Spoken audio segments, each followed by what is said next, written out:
She didn't come home last night. No text. No call. Nothing. I stayed up until 2 a.m., convincing myself maybe she was caught up at work again. Maybe her phone had died. Or maybe, just maybe I was being paranoid.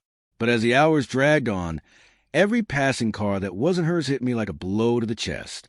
I kept glancing at the clock, then the door, then back to my phone. No messages, just silence. And it wasn't the first time. For months now, her overtime had become a pattern. Late nights, disappearing acts, whispering into her phone. She changed her password and brushed it off as a security precaution. But I recognized the signs. I just didn't want to admit what they meant. By 3 a.m., it was obvious she wasn't coming back that night. I eventually went to bed, but sleep never came. I stared at the ceiling, trying to pinpoint the exact moment things began to unravel. We used to be inseparable. We made plans for everything, vacations, a home, even kids one day. But slowly, she pulled away and I let her. I thought she needed breathing room. I didn't realize she was making space for someone else.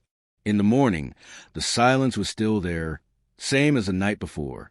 Her side of the bed remained untouched. She didn't even bother with a lie. She gave me nothing. I sat alone at the kitchen table, drinking coffee I couldn't taste, surrounded by a house we once dreamed of building together. Now, every piece of it felt like a cruel joke. The life we planned, a lie, and I'd been the one funding it. That's when I picked up a pen and wrote the note. I'm done. Enjoy your debts. No anger, no shouting, just truth. I placed the note beside her favorite mug, the one that read, "Boss Babe." The irony cut deeper than I expected. Then I packed. Just the essentials, some clothes, my passport, laptop, and a few photos I wasn't ready to leave behind. Everything else? She could have it. The house had both our names on the deed, but the mortgage was mine. The car she drove? Leased under my credit. Her little startup? My money. She wanted independence. Well, now she could have a whole package. Debt and all. I walked out without looking back. Didn't even lock the door. It felt symbolic. I was done protecting something that no longer existed. I was no longer her safety net. Her plan B. I was finished. I checked into a hotel downtown, turned off my phone, and let the silence wrap around me. But this silence wasn't empty. It was clean. It was the kind of quiet that signals the beginning of something new. Later that evening, the messages started rolling in. A few missed calls. Then a flood of texts. Where are you? Why would you do this? We need to talk. I didn't respond. She wasn't worried about me. She was panicking about what I'd taken with me. My support, my money, my presence. The next day, she tried calling from her mother's phone. I let it ring. I didn't need apologies. I didn't need explanations. I needed peace.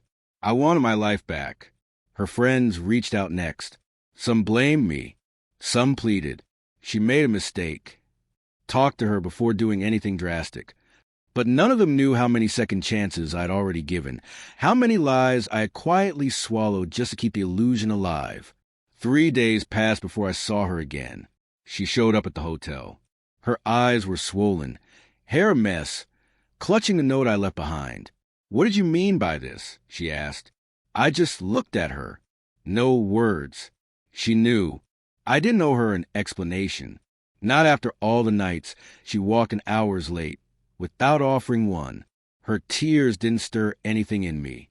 Her justifications didn't land. I reached into my bag and handed her a manila envelope. Divorce papers, already signed.